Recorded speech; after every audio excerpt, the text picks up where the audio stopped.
Hey guys, and welcome back to another episode of Everquest Old School. And we are over in Unrest tonight, and I am playing my Cleric, who's level 21, almost level 22. He just needs, I'm guessing, probably about 4, maybe 5 kills. Probably not even that many. I'm just right there. I'm so close to leveling. I'm going to go ahead and leave that up so you guys can see. If you want, go ahead and guess. See if you were right on how many kills it's going to take me to get there. I think probably 4, but depends on the kills. It depends on what mobs we get. I don't know if they're going to kill that goal or if they're going to make him a pet again. But they need to do something with him. There he goes. He's had that goal for I don't know how long. Now, the cool thing about that one is we pulled that from really, really far away. Oh, I'm rooted. We pulled that from really, really far away, so he's not taking up a spawn that's in our room at the very least. That one, it takes a good puller to get to, and so if anybody was over there camping that area, well, then they would be short a spawn, because as long as that guy's alive, you're not getting that that constant spawn, that constant experience. So ghouls somehow aggro me on the second floor. This game on hardcore right now. Well, this game is kind of a hardcore game. From what other people say. I never really considered it one. I just considered it a very enjoyable game that I greatly enjoyed playing. But I do know that some people consider the course runs and the slow experience gain to be one of those things that makes it somewhat of a hardcore game. I've played games that are slower in the experience gain than this one ever could even hope to be, and I've played games that have far more penalties when you die than this one does. So yeah, I guess it could be considered hardcore, but there's a lot more out there that are even tougher than this one. But I wanted to go ahead and talk to you guys about something on this episode that I haven't really mentioned too much, and let me fix my sound. I heard the other day, I read a little article about how they opened up the Video Game Hall of Fame, and they put 5 games in there. They picked 5 games that they felt were, you know, the epitome of games that should be in the Hall of Fame. And one of them that they picked, I wasn't too sure should be in there right away. I mean, yeah, it's a great game, and it should be in the Hall of Fame along with a lot of other games. But they picked WoW right off the bat. And the reason they said they picked that one is because it has more people playing it than any of the other games or any of the other MMOs out there. I can understand that kind of if your goal of figuring out whether a game is good or not is based off of money. But if it's based off of whether people are still playing it after 20 years, maybe. It's not that old, obviously, but I don't really think it should have been one of the first MMOs. And I'm not even saying Everquest should have been one of the first MMOs. There's games out there that have been around a lot longer than Everquest, and they're still around. And it's the same thing with like Zelda and Mario. Those are games that have been around forever, and people are still playing them. And they not only have been around for a long time, but they've made their mark on society. And so has WoW in its own way.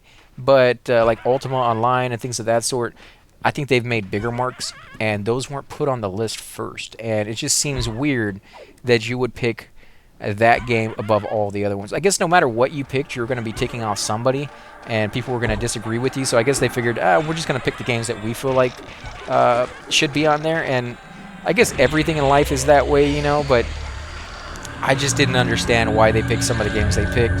I don't have a list with me here of the 5 games they had, but if you want, you can go on there and check out and see what they did. Let me know if you agree with the games. I liked all the games they picked, don't get me wrong, but I don't think, like, it's like 3 of them I was looking at that I thought, you know, they should have been in like the 5th or 6th round of games coming in, or maybe they should have done more than 5 to start with. There's so many games out there that deserve to be in like a Hall of Fame of some sort that it just seems weird to start with 5. I guess you got to start somewhere, but it just didn't make a lot of sense to me at all. And you know, games are so subject to the people who are playing them. So a game that's really cool and really popular here in the United States may be completely unknown and completely abandoned in another country. And so it's very hard to decide what game to put on there. I still think the Nintendo games would be pretty much almost every Nintendo game from the old days that came out first, like Mario, Duck Hunt, Zelda, Metroid. You got all these great games that have lasted and come up with new versions and new insights into those games that have constantly come out over the years.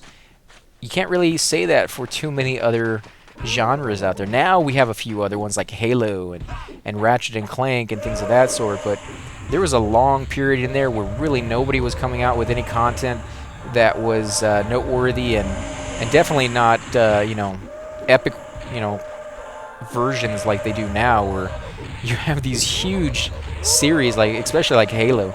I think they're on like their number like 5 or 6, and they even went back and remastered the very first one, which I played that one, and it was pretty cool to see the remastered next to the original. You could actually hit, I think it was the back button, and it would switch back and forth at will between the old style and the new version, which was cool because when you see the newer version, they did a really good job. They didn't change it, they just improved it, like just with better graphics, but the same thing.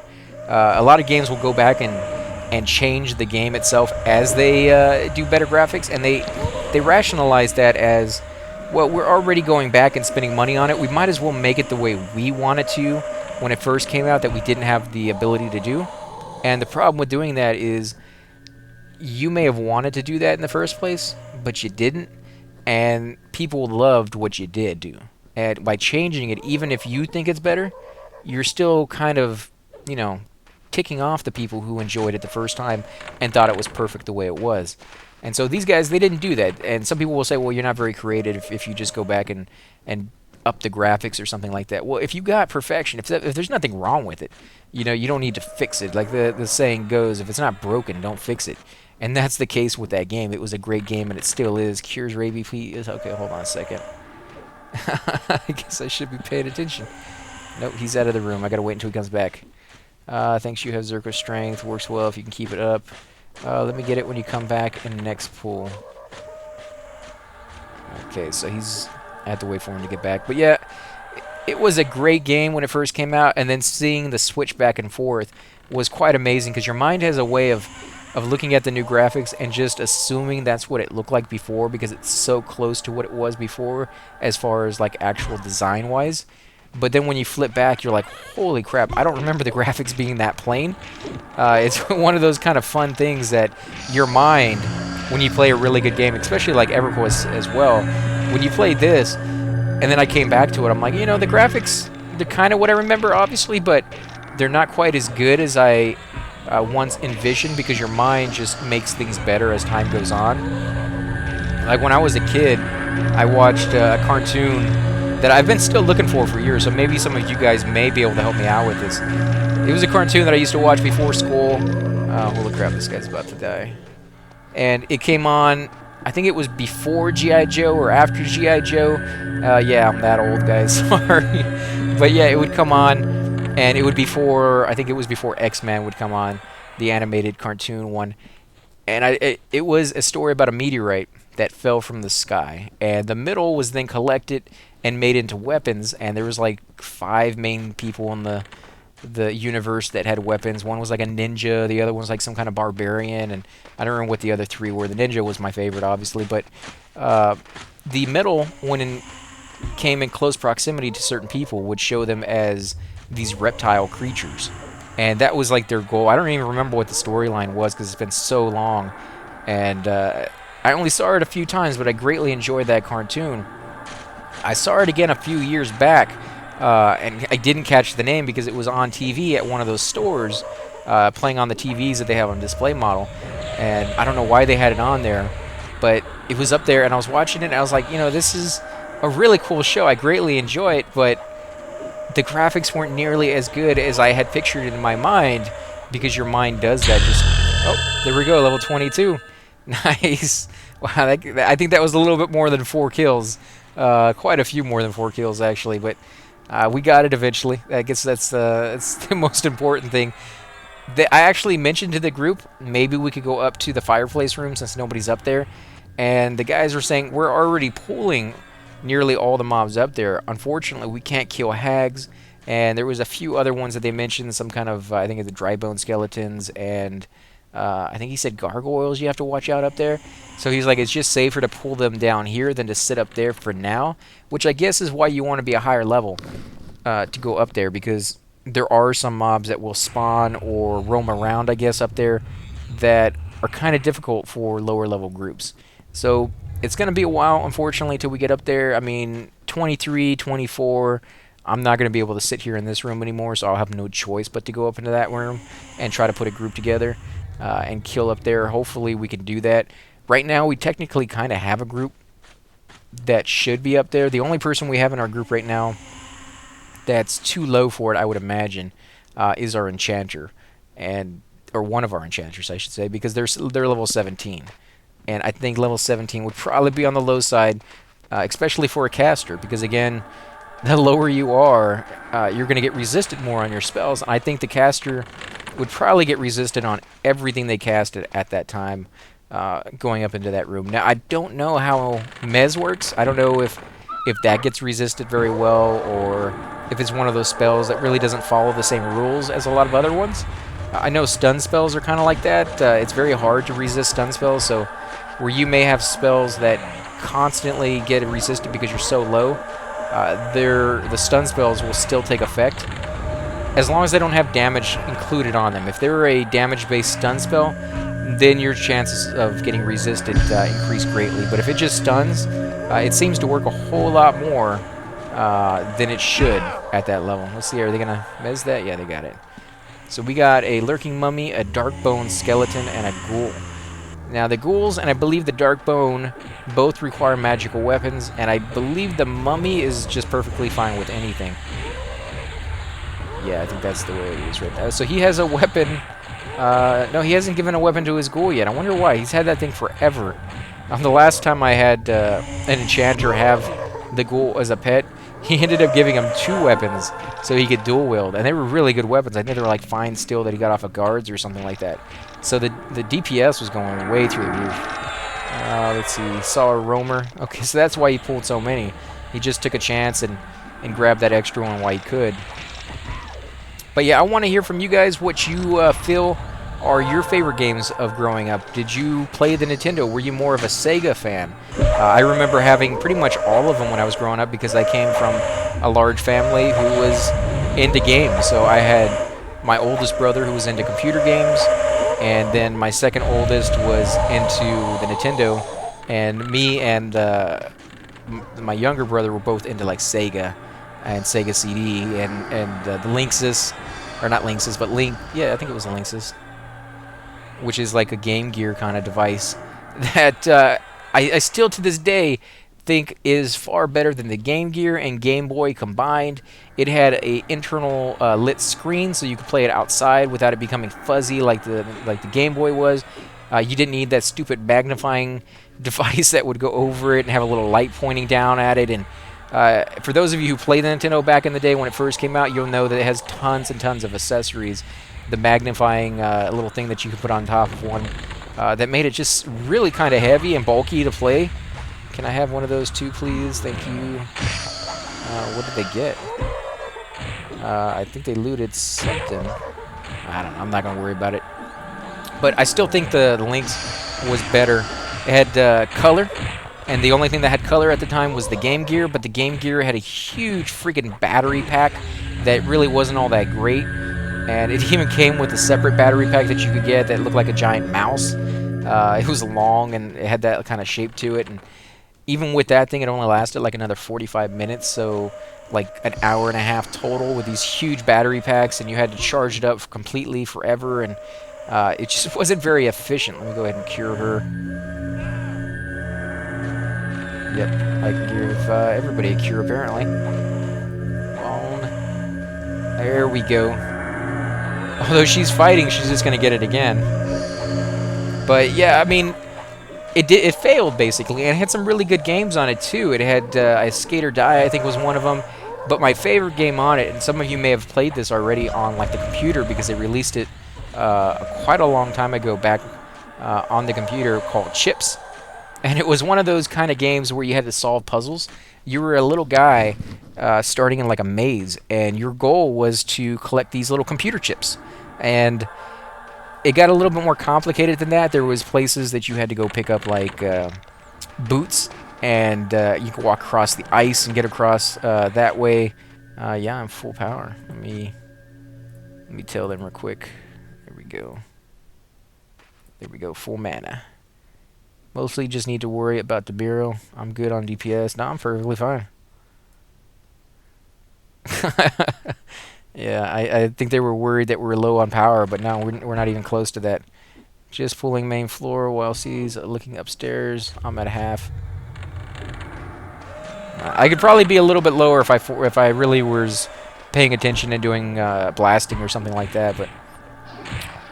But yeah, for Chips again, if you haven't played that game, I highly suggest you check it out. It's actually a really cool game, and if it was on like the phone, if it was an iOS game nowadays, that would be perfect. It would be one of those games that would sit there and play for hours. You were chased around by enemies later on that looked like giant mouths, and just chomping teeth, basically moving around, and they would be locked into place by the chips that you wanted to pick up. So the moment you picked one up, you'd break the wall, and they would come running through that. So you kind of had to, you know, pay them around in a way, you know, let them out, pay them around a couple walls, and come back up. It was almost like a Pac-Man kind of thing, except, oh, there's ZK. Hold on a sec, guys.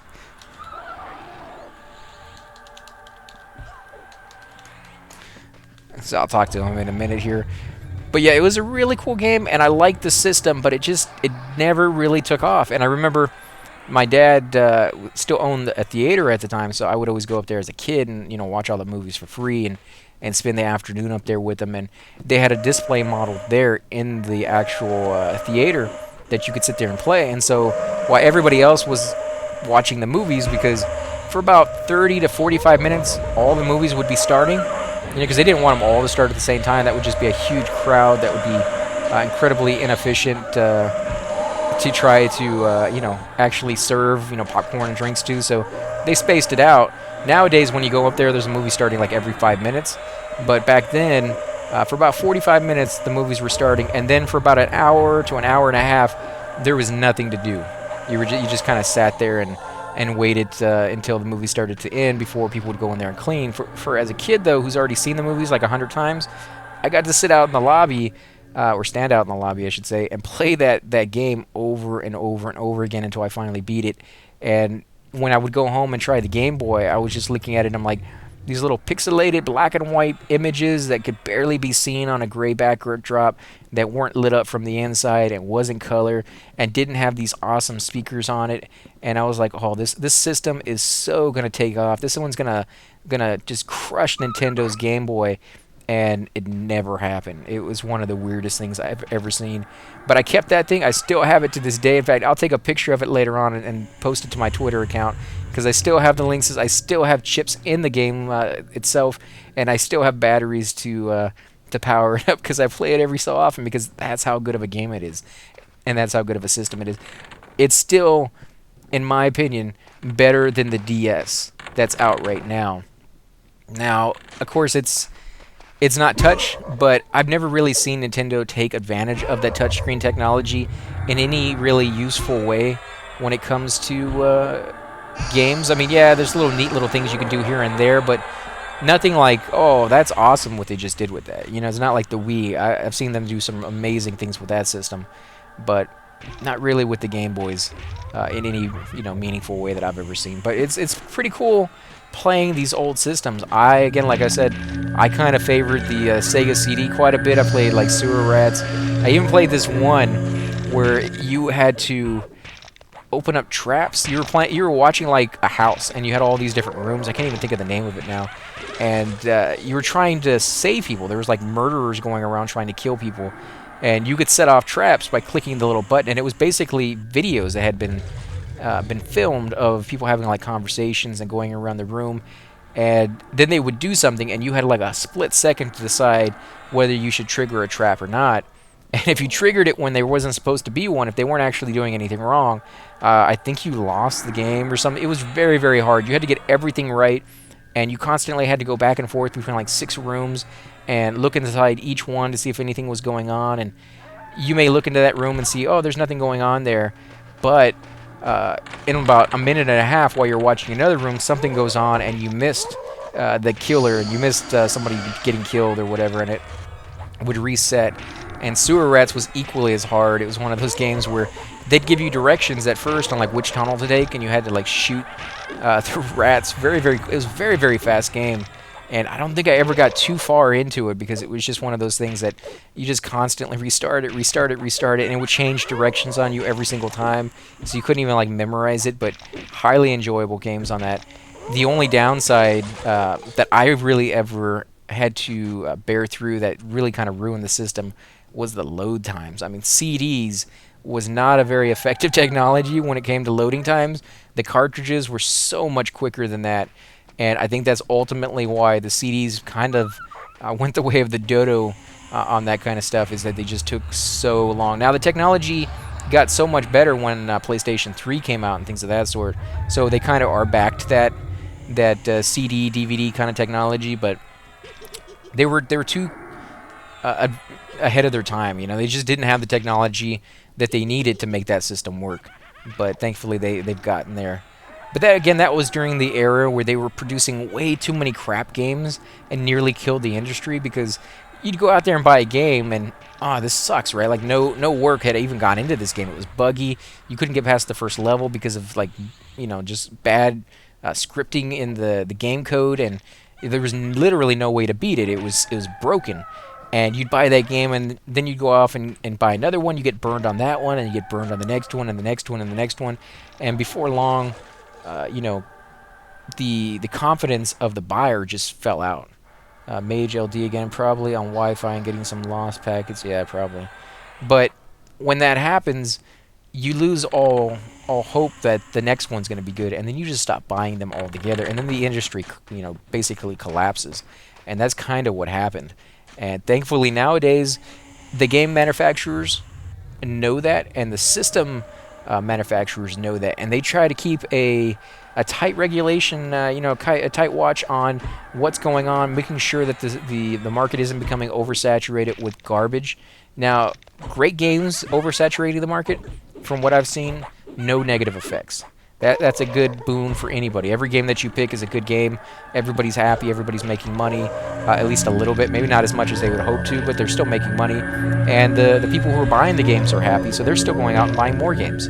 But when you have crap games that are broken and people just have a bad taste in their mouth, that's when the market really just collapses in on itself. And so for a period there wasn't a lot of games to play, because basically Nintendo was the only one producing anything, and they would produce games very, very slowly. I remember when a game came out for Nintendo, we'd go get it, and then we'd have like 6, 7, 8 months to play it before we got another one. And we weren't buying like all the Nintendo games that ever came out. We were only buying the really popular ones, like Donkey Kong. Donkey Kong was one of those great games on the Nintendo, especially Super Nintendo. I think that's where that series really shined. And then when they went to like the GameCube and things of that sort, they just sucked. For my opinion on it, anyways, they sucked. They didn't get better until like the Wii games. So I don't know. I kind of want to hear what your opinions are on games. I want to know, what games did you play when you were a kid? Which ones did you like? Which system did you favor over the other ones? Again, I pretty much played all of them. I played computer games, Companions of Xanth, Zork. Old text-based games like MUDs and stuff like that. So, I kind of have a broad range, but again, there's a lot of games that slip through the cracks that I never saw, and I think a lot of them will still be good to play to this day. So I do want to go back and play some of those classic games that maybe I may have missed. So again, leave those comments down below. Let other people know about these great games that really affected your childhood. Maybe somebody will be paying attention on the Hall of Fame Council and notice that, we forgot about this game. It was a really great game, made lots of money, which apparently they care about quite a bit when deciding on whether a game should be in there, and maybe put it in there where it deserves to be shown off, and maybe get a nice rejuvenation into the series. Because I think, if you can put an old game into that Hall of Fame series, at some point people will be like, maybe we should make a sequel. That's a pretty big deal to be in that group. And so I'm kind of hoping that some of these games that have been forgotten about will make a resurgence, because it's kind of happening to movies. All these movies that they're just making sequel after sequel after sequel. I kind of like to see a little bit of that, not a whole lot, because I think they've gone overboard with the movies, but I like to see a little bit of that in the games, especially the old ones that had great storyline, but they didn't have the technology to take advantage of it. And when I think back to what they were able to portray and the mechanics of the game that they were able to still do with the limited technology, I am constantly amazed at how that game will be portrayed if it was ever remade. Like, what could they do with the technology we have now? And with virtual reality coming out almost given within the next like 5-10 years, I think it's just going to explode everywhere. You have all these programs on the cell phones that are able to record in a 360-degree angle. You have all these virtual reality systems that are coming out that allow you to look around in a 360-degree view and really go and do whatever you want. My view, my idea of what I think virtual reality is going to become in the short term is going to be, for those of you who may have never LARPed, LARPing is live active role playing. So you dress up like a mage, or you dress up as a knight or a fairy or whatever you want to dress up as, and you go out into a park area and you kind of beat each other with soft foam weapons, and you have a good time. It's actually pretty fun. Now, some people would prefer to go out and play football, with a bunch of their friends, or go out and play baseball or soccer. It's kind of the same thing. You're still getting exercise, you're hanging out with your friends, and you're having a good time. It's just, what do you enjoy doing? So it's kind of that same thing. But I imagine virtual reality, because when it first comes out, it's just going to be sight and maybe sound, but you're not going to feel that tactile sensation or anything like that. But you're going to want to walk around in this universe, because you don't have a giant treadmill that goes in every direction in your house, so you need a nice little open area. So I kind of figured that virtual reality may morph your surroundings. Like if you're at a park, it may scan the park and be like, okay, here's trees. Put the trees into the virtual world so you know not to run into them, and then plant creatures. Maybe say, oh, you got a virtual headset on. You got a virtual headset on. You want what's on the next floor above the fireplace? But it'd be like, you want to be an ogre. We'll make everybody who has a virtual headset on see you as this big, gnarly, disgusting ogre, and you'll see the other guys as like high elf and all these other little things. And instead of going out there and having to use your imagination, which is not a negative thing, I actually like using my imagination quite a bit, you'll be able to go out there and see the cleric casting spells. Like, it would be like this game in virtual reality, except you're the guy, you're the cleric, moving your hand in such a form or such a way that the gloves recognize that you're trying to cast a complete heal, and everybody else will see you, casting the complete heal, and the little sparkles coming out of your hands, and you'll be able to see that as well. And that's going to be cool, because it's really going to feel real. You're going to be able to walk around the park and really get into the whole role-playing aspect of the game. I think that's where it's going to go in the early stages. Maybe somewhere down the road, they will figure out the whole tactile sensation thing. Maybe a bodysuit that can, let you feel like the ripples of like the monster hitting you or something. Then that will be that extra little immersion into that field. But I think really that system's going to shine when you get out and integrate the real world with your virtual world. I mean, who wouldn't want to wear a pair of goggles and go running on, say, a marathon, and on the side see, their favorite characters cheering for them? If you're a big Pokemon fan, can you imagine, as you run down the path, you see all the people cheering for you as well, and then in between the people, you see, cartoon characters of your favorite Pokemons making their noises and jumping up and down, and maybe even doing battle off on the side. It gives you something cool to look at while you're doing something else. Thinks the group moved in there. Are we pulling from fireplace? Yeah, we're moving. Okay. So they're still pulling just fine.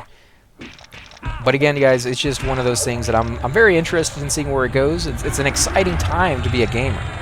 It really is. I mean, this is the first time in recorded history that I can even begin to fathom that gamers have become a culture in its own right. Not just a culture, but a big money-making driving force behind a lot of things in our society. And so, yeah, I just can't wait to see where it goes. I'm very excited, and I want to get some of your feedback. I want to know what you guys think of that. So we're probably going to go ahead and end the episode here because I've been rambling on for about 40 minutes, I'm sure. And I want to thank you guys again for watching. If you do enjoy these episodes, please hit that like button, subscribe. Definitely helps grow my channel, and I greatly appreciate it. Also, hit those comments down below, guys. I want to hear what your favorite games were when you were kids and what your favorite game is now. Do you have a favorite game, or do you just kind of try out a whole bunch because you're just overwhelmed with the amount of games that are out there? Again, guys, thanks for watching, and I will catch you next time.